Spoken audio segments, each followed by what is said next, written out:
Hello, everyone. We'll be starting in about 30 seconds. Just doing some final checks here to make sure everything is working. It was good to see all of you in the chat as we were waiting for the lesson. So we'll be starting in about 14 seconds now. It looks like everything's working. That's always awesome. 6 seconds. Well, hello and welcome to this English lesson where, once again, you get to ask me questions and I try to answer them. Questions about the English language. It's always fun to learn a language. When you're learning the English language, there's lots of books and websites and YouTube videos to help you. But sometimes you have questions and you can't find the answer anywhere. And it's a good time then to ask someone like myself or one of the other English teachers that's sometimes in the chat, like Rod or Brent from American English with this guy. Sometimes we can just give you a quick answer and then it's easy to know what to do. By the way, if you're not sure what you're watching right now, this is a live English question and answer lesson. I am Bob the Canadian. I like to make English lessons and put them on YouTube. So if you have a question, there will be a form linked in the chat wherever that is on your screen. Please use that form to ask a question and I will try to answer it. I'll put your question on the screen over here and I will do my best to answer it. Please don't ask questions in the chat. Please use the chat as a way to have nice English conversations with the other people that are there. Keep the chat in English so that will work as another way to practice English while you watch the lesson. Because after all, this lesson isn't just about listening to me. It's also about interacting with other English learners in the chat to practice your reading and your writing a little bit as well. It is a multifaceted lesson. That means it has many different cool aspects to it. Let's get started though. I see the questions are coming in already, which is totally normal. Let me get the first question up on the screen. Give me one moment to find it. Let's see here. Mike has the first question and I just skipped it. Just a sec. Maybe I didn't skip it. Maybe I did put it on the screen. Sometimes I don't know what I'm doing. Mike says, "Hi Bob. Could you define these? To pump somebody up, grabby, and pass along. Thanks." So when you pump someone up, it means you get them excited. A long time ago, I was a basketball coach. Like 20 years ago, I coached high school basketball for a few years. And before the game, you try to pump everybody up. You do like a little cheer, like you're like 1, 2, 3, go team. And you do things to get everyone excited and energetic to play the game. You get them pumped up. It's always good to get pumped up before you do something. If someone is grabby, it means they like to take things or touch people or grab people. It's not a good term to be grabby. Not a super common term either, but a grabby person is someone like if you work with someone who's always taking things, you could say they're very grabby, but I would probably use a different word than that. And when you pass along something, it means you give it to another person. Sometimes we have children's clothing and it doesn't fit our kids anymore. So we'll pass it along to another family. We'll give it to another family to use because it is still good. Hey, before I continue, I want to say hi to the 213 people watching. Welcome to this English lesson. I do want to say hi to Panthera Nori is in the chat. American English with this guy is in the chat. Lolly Lolly Gaston. As I scroll back, I see Daniel Lockman. I see, let me go back even a little further because I know there were other regulars and members here. Lolly Lolly is here. Savio is here. As I go back, Maria is here. Marwanto is here. Rachel Ting is here. Of course, Rod, the Brazilian English teacher, is here as well. Norma is here. Mode Ags is here as well. And I think that's as far back as I'll go. Aniko is here. Aniko Adam as well. Welcome to all my members and welcome to all my regulars. I know Natalia Illusion is here. I know SL Lenka is here as well as I look at the chat. Good to see a lot of familiar names. Orion88, a longtime subscriber as well, is here. Good to see all of you. I can't say everyone's name. If I said everyone's name, it would just be a live stream where I just say hi to everyone. And then as much as that would be nice, no one would really learn anything. So hi to everyone. Let's get this lesson moving along. Let's see here. Next question is from SL Lanka. SL Lanka says, hi, Bob. Could you explain the phrase, she's in the home stretch of her pregnancy? Is it okay if I use lieu instead of instead? Thank you. So we do say in lieu of. We don't say it very often, but yeah, you could. Instead of using the word instead, you could say in lieu of. He, instead of giving me money, he gave me a car. In lieu of giving me money, he gave me a car. But it's very, very rare. And we probably pronounce it wrong. I apologize to all the French people. In English, we say lieu, not lieu. I think it would have a little more of a French sound. When you're in the home stretch of something, you're in the last part of it. So pregnancy is 9 months. So if you're in the home stretch, it would be like the last month or the last few weeks of the pregnancy. If you were retiring in 1 year, we would say you're in the home stretch of your career. You're in the last little bit of your career. So it's just a way to talk about a segment of time that happens towards the end of an event. Let's see here. Ruslan says, hi, dear teacher Bob. What's your favorite movie you saw lately? I watch Game of Thrones now, trying to grasp their British accent. Quite hard work for me. So I made a few little corrections in there for those of you reading along. But otherwise, Ruslan, great English writing. The most recent movie I've seen, I really liked Tenet. That was a really good film. I think it was a Christopher Nolan film called Tenet, where I won't give away any spoilers, but it's kind of like an action movie, but it's based around the concept of time and how time moves. So very, very interesting. And yes, Game of Thrones, it's not just British accents in Game of Thrones. There's a variety of accents in Game of Thrones from different English-speaking countries, and also from actors who have a slight accent because maybe English isn't their first language. So there's British accents and a wide variety, but certainly a fascinating storyline on that show. Next question from Alex. Let's see. Alex says, hello, teacher Bob. Are the next idioms common in Canada? What's the catch? It's a no-brainer. The elephant in the room. Thank you for your time. Yes, we use all of those. When you say what's the catch, if someone said, you can buy my car for $10, that's not enough money for a car. You would say, what's the catch? Because you're assuming if the person sold you their car for only $10, they might want to borrow it all the time. Or maybe the car doesn't actually work.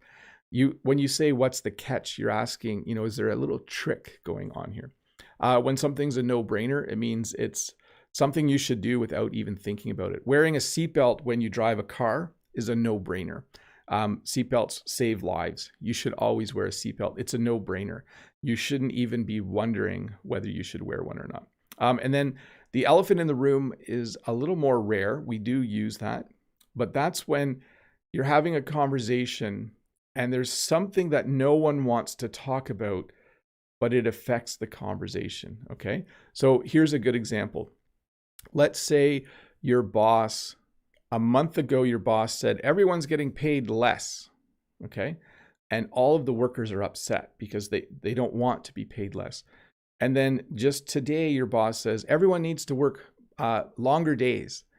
Well, when you ask them to work longer days, the elephant in the room is you just told them they're getting paid less a few weeks ago. So it's kind of a unresolved problem that's happening. So we call it the elephant in the room.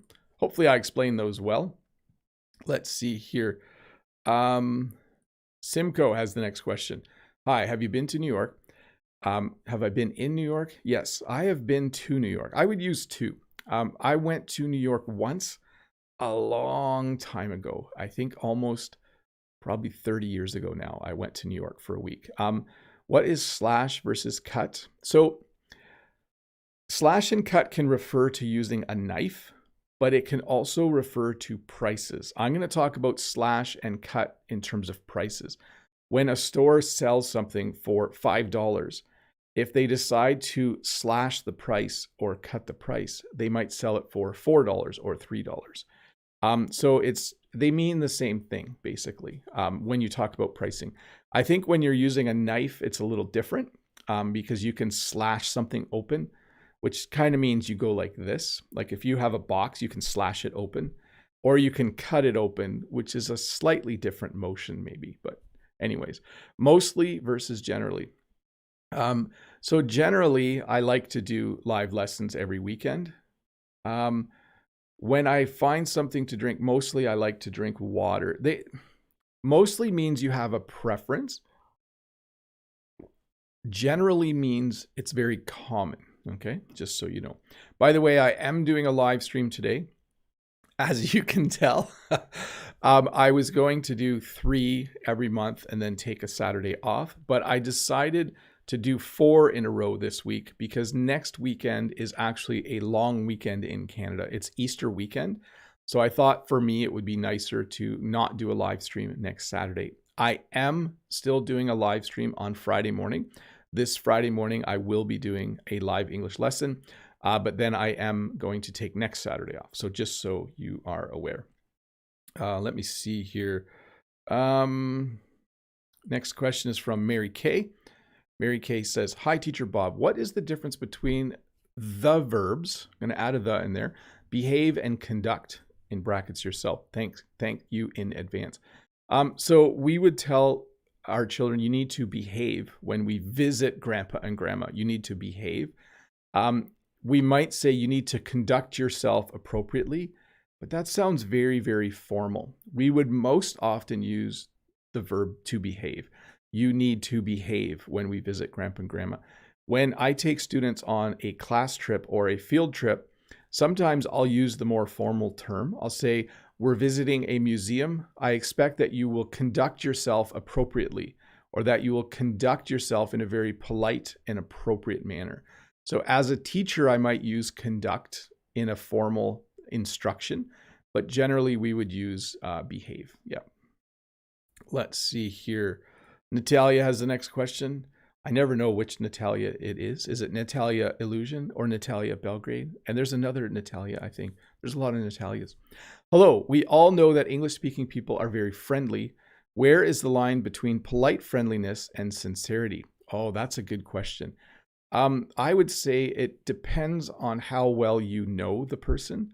In order to know if someone is sincere, you have to spend a little more time with them. So when you buy something from someone who, like a shop owner, they might be quite friendly and they might seem sincere, but you don't really know. You don't really know if someone's sincere until you've known them for a little bit. So yeah, that's a tricky one. I would say that polite friendliness is a common thing for Canadians. And generally we are quite sincere and honest as well. I would hope we are, especially for tourists who visit our country.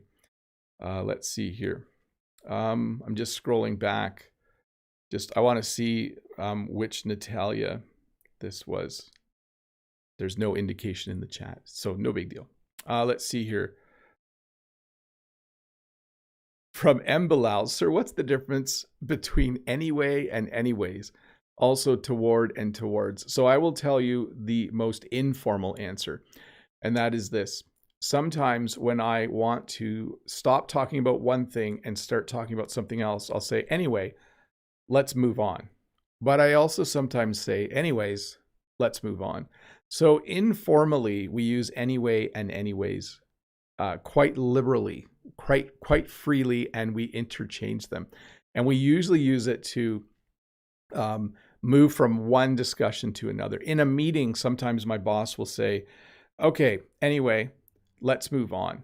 Or he'll say, anyways, that's enough talking about point number 4 on the agenda. Let's move on to point 5. So anyway, anyways, it's kind of just an expression saying you want to move on. Sometimes I drive toward the next town, and sometimes I drive towards the next town. So informally, we switch those as well.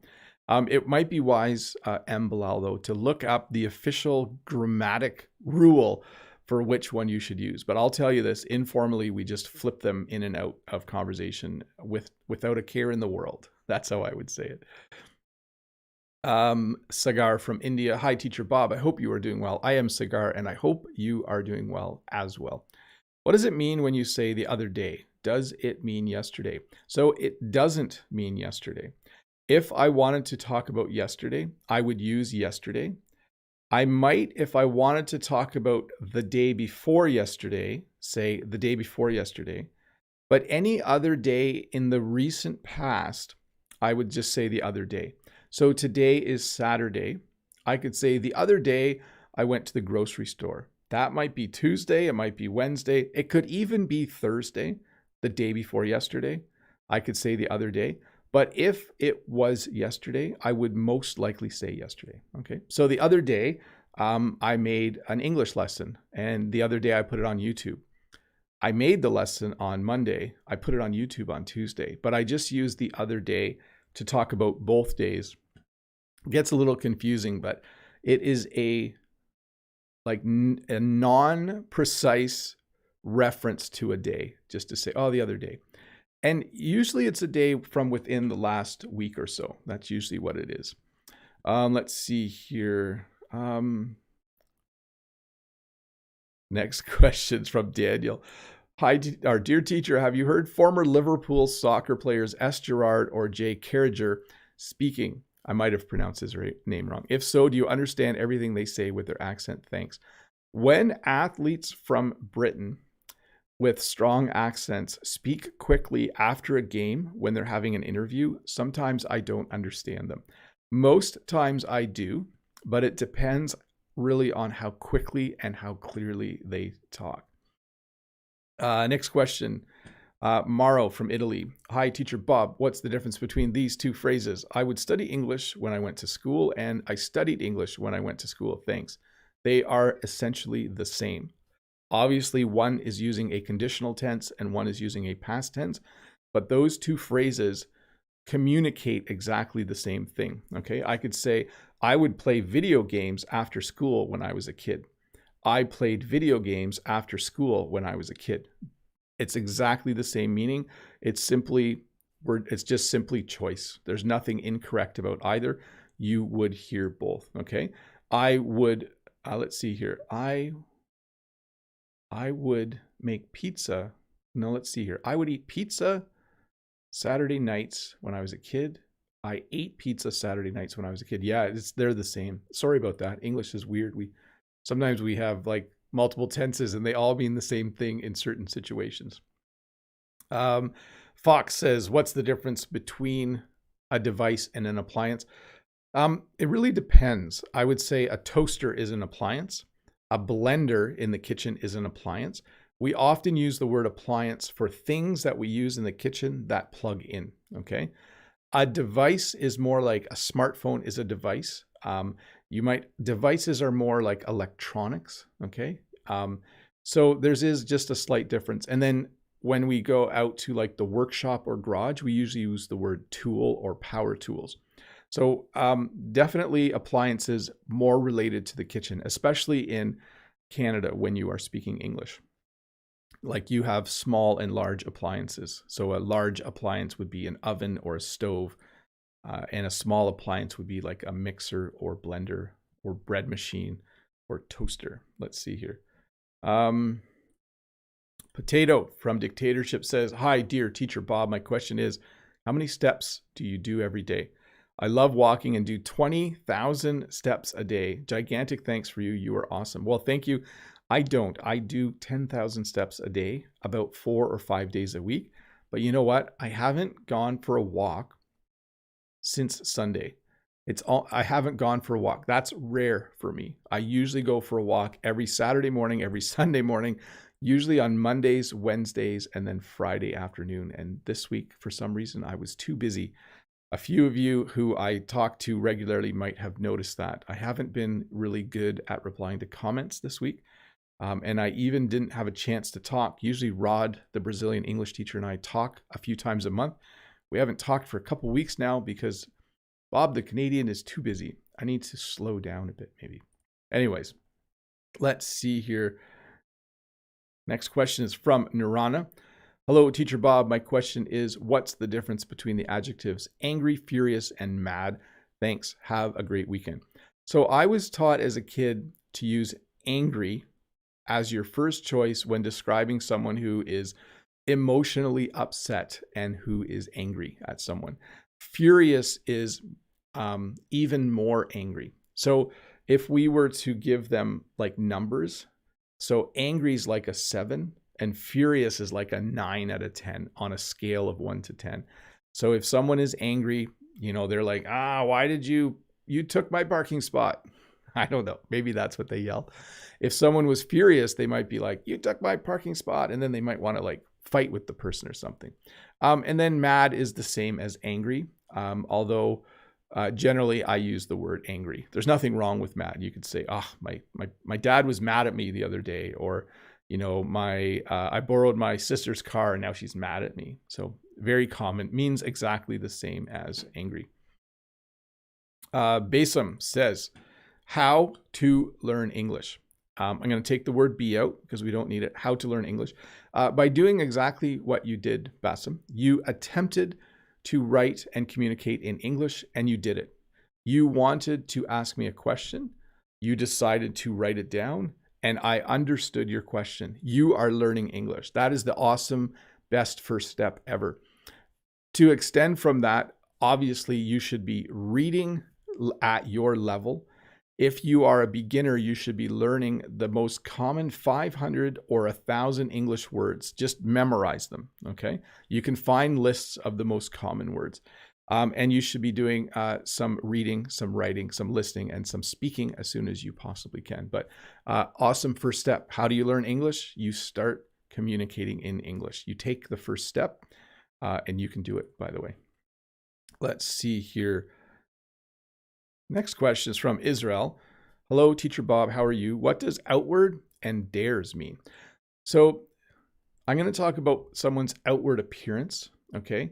So outward is the outside. Sometimes someone's outward appearance makes them look angry, but when you actually get to know them, you realize they're a nice person. So that's your outward appearance. It's what's on the outside. When you are inside of something like a house, you can look outward, which means you're looking out. It's a little bit of a formal way to say that, but you might read or hear that sometimes. You know, the captain was in his cabin and he was looking outward onto the sea. It's a very formal way of saying it. And then to dare someone means to, you know, if I was on my bicycle and if my kids had built a ramp, do you know what a ramp is? You drive the bike and you do a jump. My kids could dare me. They could say, Dad, I dare you to drive over the ramp with your bike. I dare you. So it's like trying to get someone to do something. That's what a dare is. I dare you to do that. Let's see here. Next question from Mode. Hey, Mode. Hi, Mr. Bob. A few English verbs are followed by off of. Yes. Can you briefly explain how this works? And is it correct to say, for example, jump off instead of jump off of something? So let's see. Let's say I am on a wagon. So on the farm, we have wagons. I could jump off the wagon. I could jump off of the wagon. I could use both. Let's say I'm on a dock, okay? And I want to go swimming in the lake. I could jump off the dock or I could jump off of the dock. Yes, I could say both.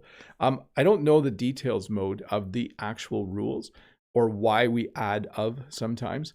It might simply be to emphasize what we're jumping off of. You know, I jump off the dock. I jump off of the dock. You kind of hear where I'm coming from, but both would work, okay?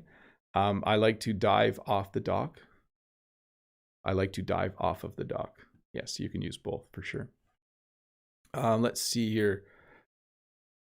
Athanasios. Hey, Athanasios. Good to see you.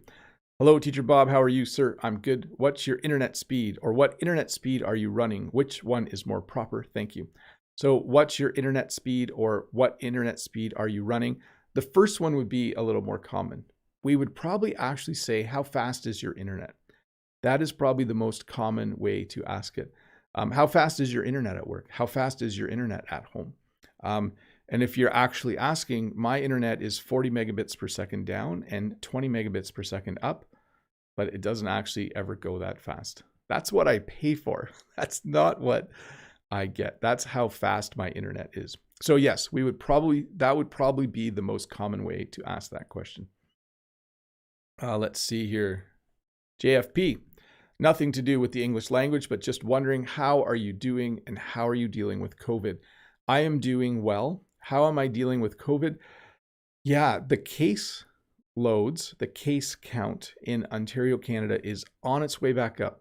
We are in a third wave with COVID here. We may see province-wide lockdowns again in a week or two. I'm not sure if schools will close. How am I feeling though? I'm starting to feel good because my sisters have both been vaccinated. They got the shot. My mom is getting vaccinated in 2 weeks. My sisters are vaccinated because my one sister works in a hospital and my other sister is a nurse. So they were some of the first people. I understand properly, teachers will be vaccinated starting in May, which is only a month and a half away. So how do I feel? I really hope we get through the next few months and get a lot of people vaccinated so that we can all start living normally again. But I am a little bit worried. I'm worried that I'm going to get COVID just before I get vaccinated. Like the week before, all of a sudden I'll have COVID. I hope that doesn't happen, but we'll see. Hey, I do want to say hi to the 453 people watching. Welcome to this English question and answer lesson. I am taking questions. I'm looking over here and I see there are a lot of questions. I will most likely not get through all the questions. If you ask a question still now, I might get to it, but I'm just done with JFPs and I'm going to go on to Mary's question in a minute, and I will do some members only questions as well. Anyways, if you're one of the people watching and you're not a subscriber, you can click that button and then you will be a subscriber. It's a good feeling, I promise. Can't find my mouse. One sec here. Let me just check my audio and stuff here for a sec. Looks like everything's working. Looks like everything's working good. Let's get to the next question from Mary. What is the difference between going to and will? So we use them interchangeably.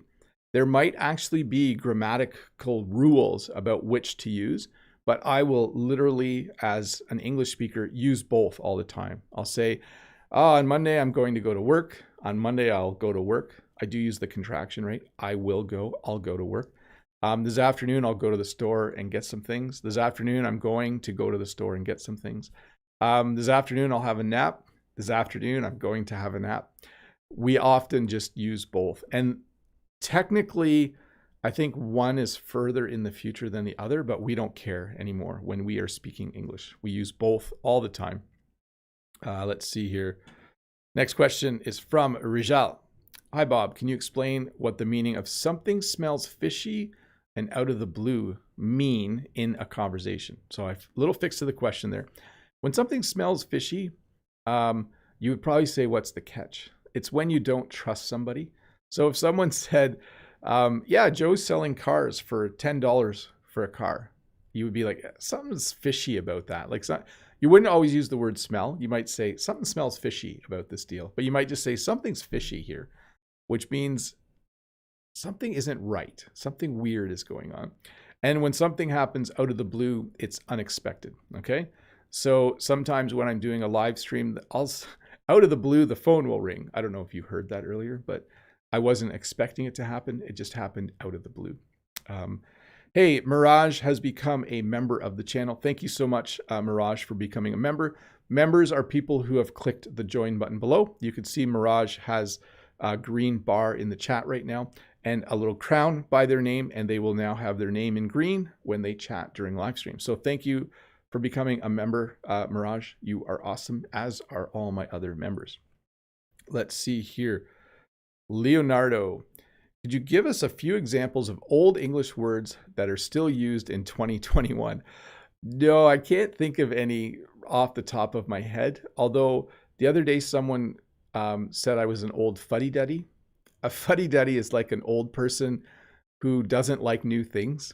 I was told I was being a fuddy-duddy. You could look that one up. I should look that up to see. Sometimes I use terms and I'm not sure they're appropriate anymore. Fuddy-duddy, yeah. A person who is old-fashioned and fussy, a fuddy-duddy. So yes, I was called a fuddy-duddy the other day. So sorry, Leonardo, that's the only one I can think of off the top of my head, but I'm sure there are a few. And there's a lot of new words as well too. Next question from Max. Hello, explain please, we bark up the wrong tree. I'm going to add an up in there.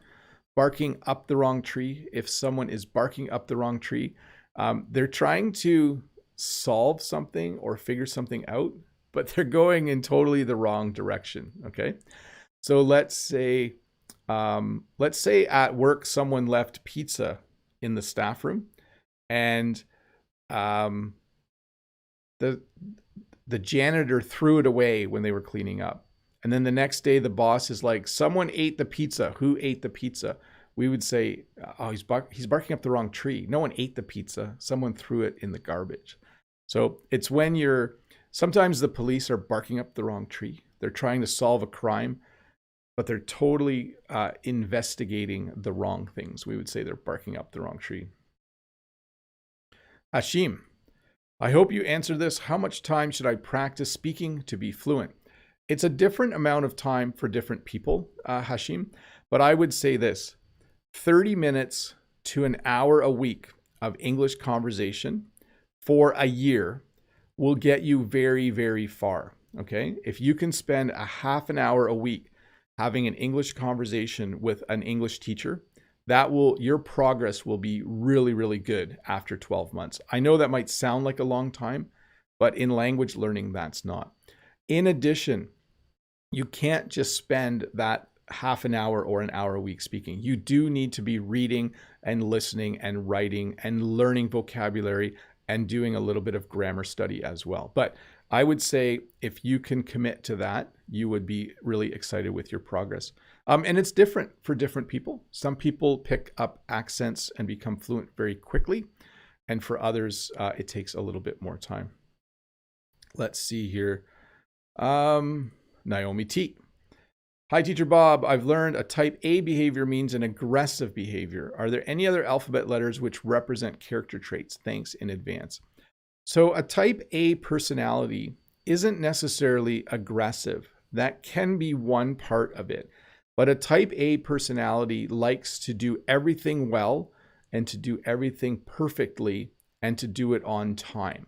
So a type A personality is on time for work, does all of their work really, really well, does all of their work on time. They just want to make sure everything is done really, really well. Are there any other letters? No, I don't think. We don't really have like type B personality. That's not there might be a definition for that. I am unaware of it, but we definitely use the term type A personality. That's how we would definitely say it. Give me 1 second here, everybody. We're going to flip to members only chat mode. Give me 1 sec. Let me turn that on.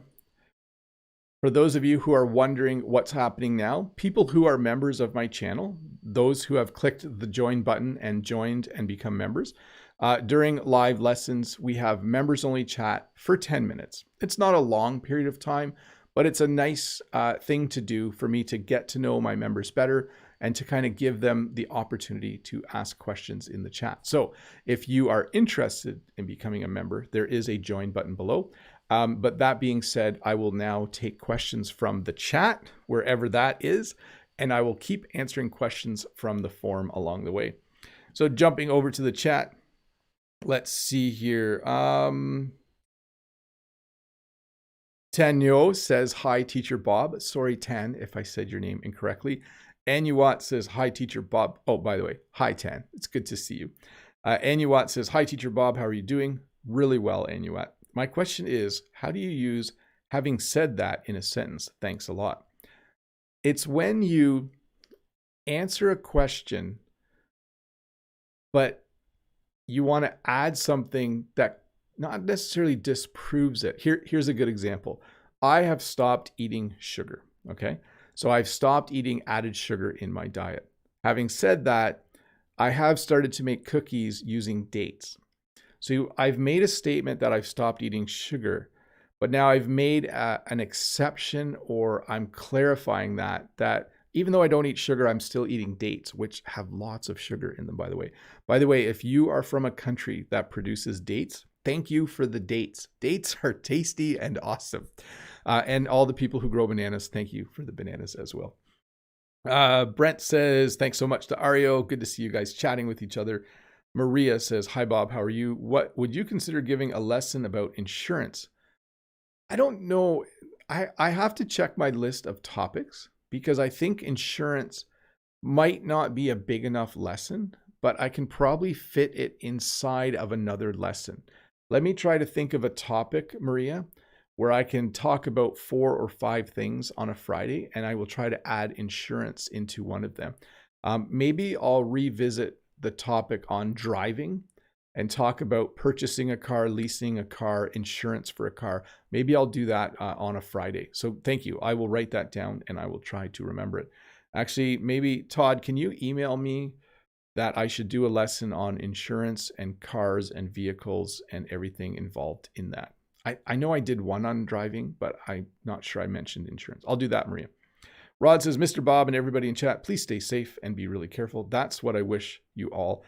I wish for you all. Have a great weekend. Thanks, Rod. That is a good sentiment. I feel like with this pandemic, we have a little ways to go and we all need to just get to the end. We're in, it's the last stretch, I think, of it. I think that's what it is. Let me just check something for a sec. We're in the home stretch. That's what I should say. We're in the home stretch. Let me get back here to the questions. Benthera Nori. Hi, dear teacher Bob. Is pointer, like pointrier looks more French to me. So as it's spelled in the chat is not an English word that I know of, but pointier definitely would be. If I had a hat and it was a pointy hat, I could have a hat that's pointier. You could also say it's more pointy. I don't have anything to show you that's pointy. Like this is kind of pointy. Like there's a lot of points. I could probably get a microphone that's pointier. So I think it is an adjective. Hopefully I'm not wrong when I check the dictionary later. By the way, I think Rod interviewed Nori, and I think that's coming out today. Maybe I might be incorrect, but Rod and Nori, if that is correct, just let people know in the chat. I think I saw that on Rod's channel, but I have to double check. Brent from American English with this guy. My question today is, how do you stop eating sugar without getting hangry? Well, after about a week and a half, you don't notice it anymore. It actually was kind of weird. Like I stopped putting sugar in my coffee. I stopped eating cookies. I stopped eating anything with added sugar. And I will admit, okay, we're going to use this phrase now. I stopped eating everything that has added sugar. Having said that, I'm eating a lot more fruit, which has natural sugars in it. So I eat a banana every day, an apple every day. Like I said, we're using more dates in our baking. So that was a good example of having said that. Eugene from Etobicoke. Good morning, Bob. Do you have an online store, or did you have an online store? I think I did on my YouTube channel have mugs at one point that said, I love learning English. And then I think I turned it off because I don't know. My goal on YouTube isn't necessarily to sell a lot of things to people. So I don't know. Maybe I'll have another one someday. We'll see. Maybe I've always said I should come up with a mug that says English is crazy, but I love it. Or English is weird, but I love it. But we'll see. Mode eggs. Anyone has had a similar experience? Sometimes you feel like speaking English very well, and then there are other times when you forget all about it. Don't know what to say and stutter a lot. Yes, mode eggs. I think everyone who's learning a language has that. As you know, I am a French language learner. I'm also a French teacher, but I'm still constantly learning the language. There are days when I can speak French really, really easily. And then there's days where I feel like it's hard. Yesterday was difficult for me to speak French because there was a huge thunderstorm in the night and I didn't sleep very well. So I was very, very tired yesterday. J'étais fatigué hier, puis c'était très difficile de parler français hier. Très, très difficile pour moi. It was very, very difficult to speak French yesterday. So mode eggs. It's very strange. Like I spoke the language yesterday. What happened all of a sudden? It can depend on whether you had a good night's sleep, whether you're eating healthy food, and those kinds of things. I also noticed mode eggs that if I don't speak French all weekend, it's more challenging to speak it on the Monday. So I know you didn't take a break from speaking English, but that can also affect it. And Nico says, how important is pronunciation? I mean, in the past, I was rather Oh, I was learning the American way, and now I'm going to do a Cambridge examination at a higher level. Thank you for your answer. So pronunciation, when it comes to taking a language test, is important. I don't actually know if the Cambridge English Assessment Test grades you on pronunciation. When I did my French tests, there was a small score for pronunciation. The main thing, though, Aniko, is that you want to speak clearly enough to be understood. So to me, an accent is not a bad thing as long as your clarity, your pronunciation, your enunciation is very, very clear. So strive to be understood. That's the major thing.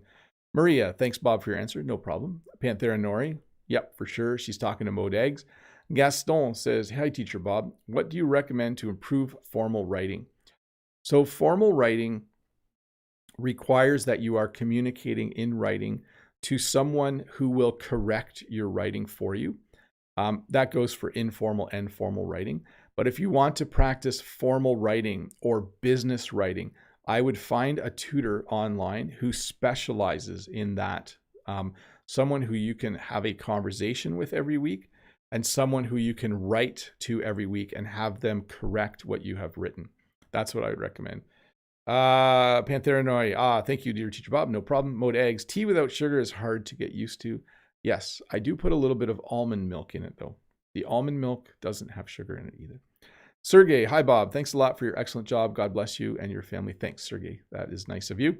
Panthera Nori, dear teacher, to unravel is like to figure out or solve a difficult situation. Yes, often the police are trying to unravel the crime. They're trying to figure out who did it. They're trying to unravel things.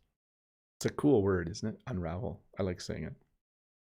Rod says, yep, today at 2 p.m. GMT -3, I have an interview with Panthera Nori. So that is Rod, the Brazilian English teacher. He is interviewing Panthera Nori. Panthera Nori, by the way, is an awesome English learner. She has been around for a very long time. So cool. I'm looking forward to watching that as well. Marwanto, hi Bob, I am from Indonesia. I am a new member here. Can I know about your regular schedule for streaming on this channel? Thanks. So here's how it works, Marwanto. On Tuesdays, a video comes out. It's usually about 6 to 10 minutes, and it's a short-ish English lesson. On Friday mornings, Eastern Standard Time at 7:30 a.m., I do a lesson on a specific topic. This past Friday, yesterday, I did one on computers. It looked like this. We went through a whole bunch of vocabulary and phrases to talk about computers. You can still watch that one. It's available on my channel, but that happens Friday mornings at 7:30 a.m. Saturdays, 3 times a month at 11 a.m. Eastern Standard Time, I do this live lesson where I take questions from the audience and answer them as best as I can. If you want more, as a member, there's a small video on Wednesdays that comes out for members only, where I just talk about something that's happening in my life or something that's just struck my fancy that week, something I feel like talking about. And then if you want even more, I have a second YouTube channel called Bob's Short English Lessons, where I do 3 videos a week. They're only 4 minutes long on a couple of phrases, and I answer some questions. So that's all of it, Marwato. Hopefully that makes sense. Hopefully it's not too much for you. Lolly, Bob, did you sell many flowers last year? We sold more flowers than we expected last year. Because of COVID, we thought we weren't going to sell very many flowers. But last July, people were allowed to have weddings again, and so we did okay. It was an okay year. We have not sold any flowers this year yet, but we have some early flowers that might be ready in 3 weeks, like tulips and daffodils, so we might start selling. Estrian, hello, teacher. Hello, Teacher Bob. When someone says, nice to meet you, can we answer me too or you too? If someone says, this is Joe, I would say, hey, Joe, nice to meet you. Joe would probably respond and say, it's nice to meet you too, or something like that. You wouldn't say me too or you too. I would most likely repeat the whole phrase. Hey, Joe, nice to meet you. It's nice to meet you too, Bob. Let's see here. Panthera Nori, how to use the word smitten? Can you use it as you would hit the nail on the head? So Panthera Nori, we almost only use the word smitten to talk about someone who has fallen in love. okay? Or someone who has a crush on someone else. So if you watch a movie and the guy walks into the room and he sees a beautiful girl, he might be smitten. That means he's like instantly attracted to her. He's smitten. He's like, I wouldn't say in love, but he's definitely finds the person attractive. And the potential of them falling in love might be part of the storyline. Aniko, thank you, Teacher Bob. That helps you a lot. No problem. Modags, one more question, Mr. Bob, if you don't mind. Is there a positive meaning of the word condescend? No. When you speak to someone in a condescending tone, it means you are speaking down to them. There really is no positive version of that. And then Aniko's correcting themselves with saying a lot. Yes, no problem. That helps me a lot. Yes.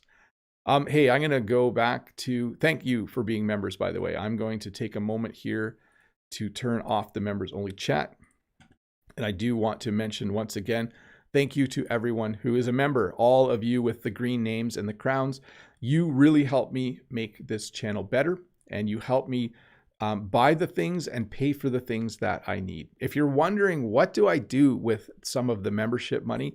Well, the first thing I'm going to do this summer is I would like to buy a new camera and a new lens because I want my videos to look a little bit better. This live stream is at 720p. I would also like to start doing the live streams at 1080p this summer, but we'll see. I'm going to need to buy a few things, and members are the people that allow me to do that. You guys are awesome. Thank you for doing that. Let's see. Let's see here. Also, thank you for all the answers. Totally clear all of them up. So thanks, Panthera, for that as well. And big thanks from Mode Eggs as well. Let's get back to the questions, folks. Next question is from Ali Riza. Sorry to those of you who are not members. I didn't really answer any questions from the forum during that 10 minutes, but hey, this in English, we would say it is what it is. I take an hour. I try to answer as many questions as possible. It is what it is. So I'll do my best. By the way, if you ask questions now using the forum, I will most likely not get to them. In fact, I was talking, I think I'll mention to Todd and Dave, we'll probably stop sharing the forum after about 30 minutes, 35 minutes, because, I think sometimes people ask questions and then they're sad when I don't get to them. Anyways, Ali says, hi, Bob, have a question. What is the phrasal verb? What are phrasal verbs? That's a big question. For example, what is the difference between check, check in, and check out? So when I go to drive my car, sometimes I check the oil. It simply means I open the hood, I pull out the dipstick, and I check the oil. I make sure there is enough oil in my car or van. When you check in, it means you go to a hotel and you tell them you're there. You call and make a reservation. When you get there, you check in. You say, hi, I'm Bob the Canadian. I have a reservation here. I want to check in. You pay, they give you the keys. No, actually, you don't pay till you leave. They give you your keys, they take your Visa card or your credit card, and you check in. When you're done staying at the hotel, you check out. But that's not all. You can also check a book out of the library. I could say, I went to the library and I checked out a few books. That means you took books out of the library. And there is another meaning of it. If you're walking along and you see someone who you think is really attractive and you look at them, you could say that you're checking them out. You could say, oh, check out that guy or check out that lady. They're very, very beautiful. And it means you look at them because you find them attractive. So yeah, phrasal verbs, they have all kinds of meanings. I probably even missed a few in that answer I just gave, but Ali, you do need to learn them. As I usually say, you should, when you're a beginner, learn the most common vocabulary.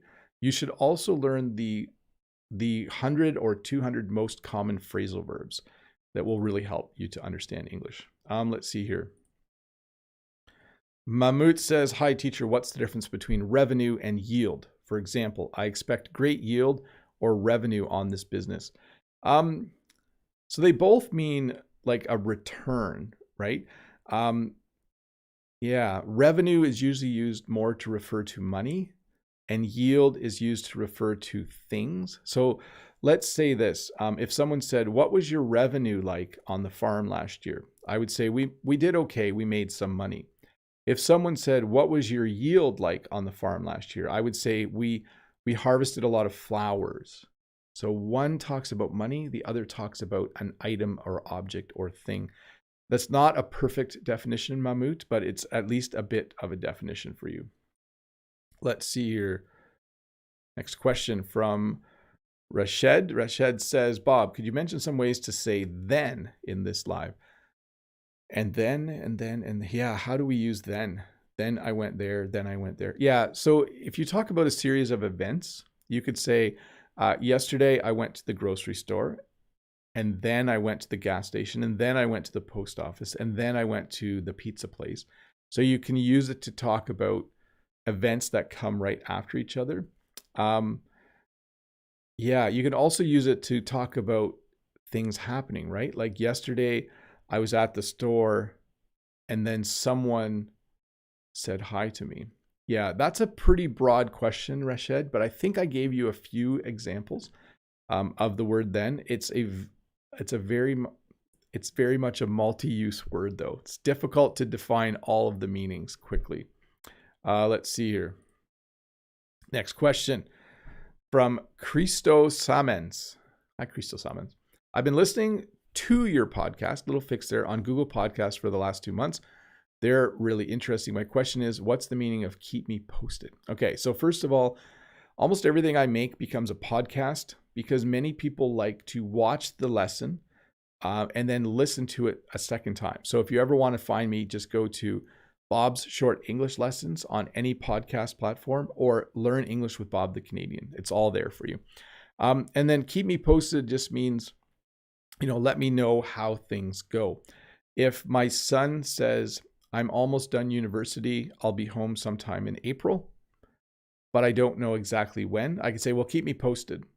That means that as soon as he knows for sure when he's coming home, call me or email me or text me. So let me know as soon as you know would be another way to say that.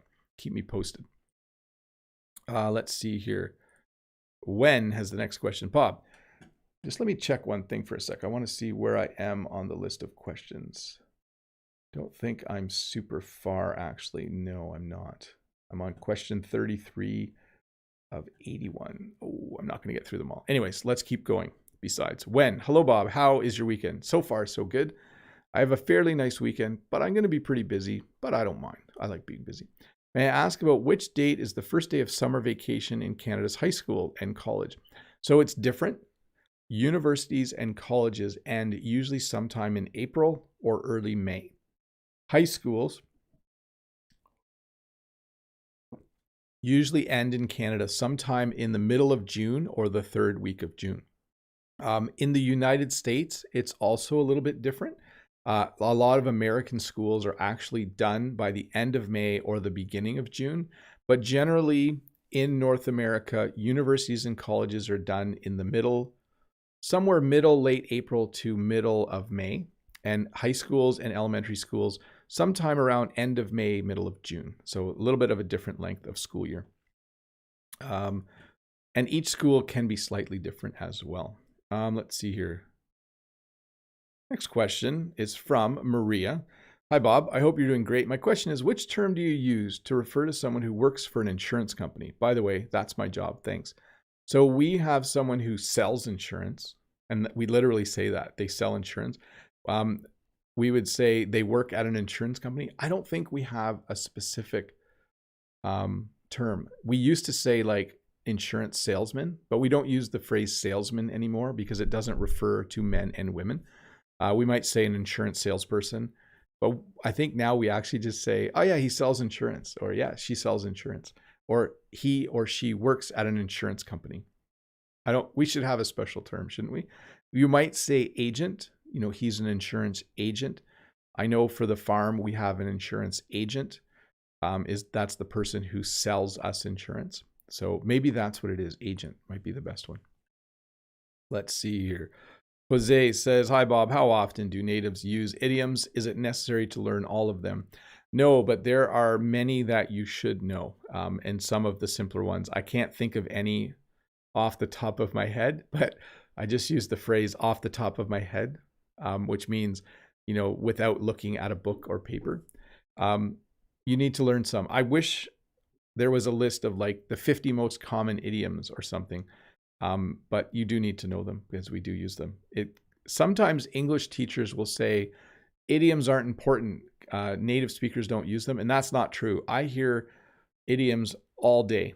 Okay, maybe I'll do this. I'll write down every idiom I hear on Monday, and then I'll post it somewhere. I'll try to remember to do that.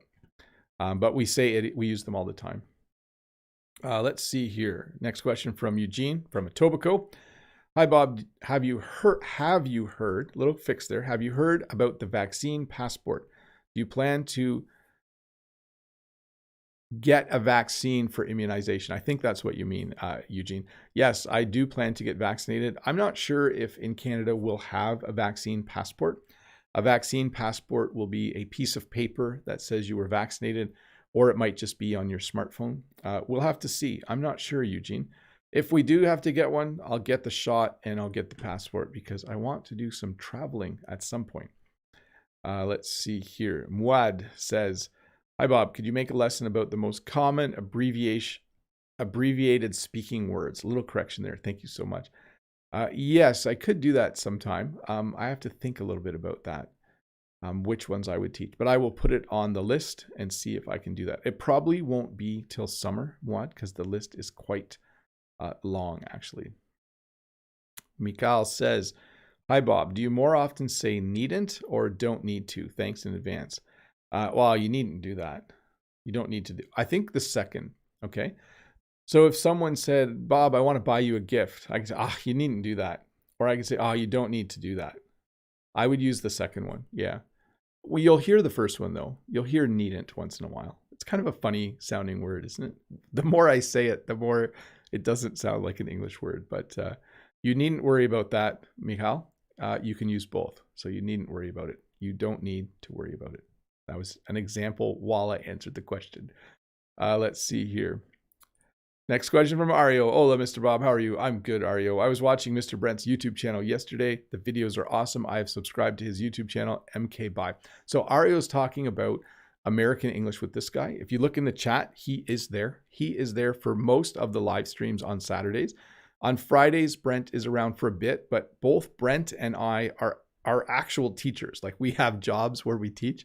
So on Fridays, Brent sometimes can't stick around, but he is in the chat. He has a YouTube channel. You should watch some of his videos. He does things differently than I do. He has a few videos recently where he looks at movies or television shows and helps you understand the English that was used in it. I think the most recent one, he did one on the movie Soul. Maybe Todd or Dave could look that up and link it in the chat. But Brent is learn American English with this guy. Did I say that right? Yes. American English with this guy. There's no learn. I think there used to be a learn in front. I'm not sure, Brent. Anyways, great channel. Lots of more things. More videos for you to watch to learn some English. Check it out. He would appreciate it. Let's see here.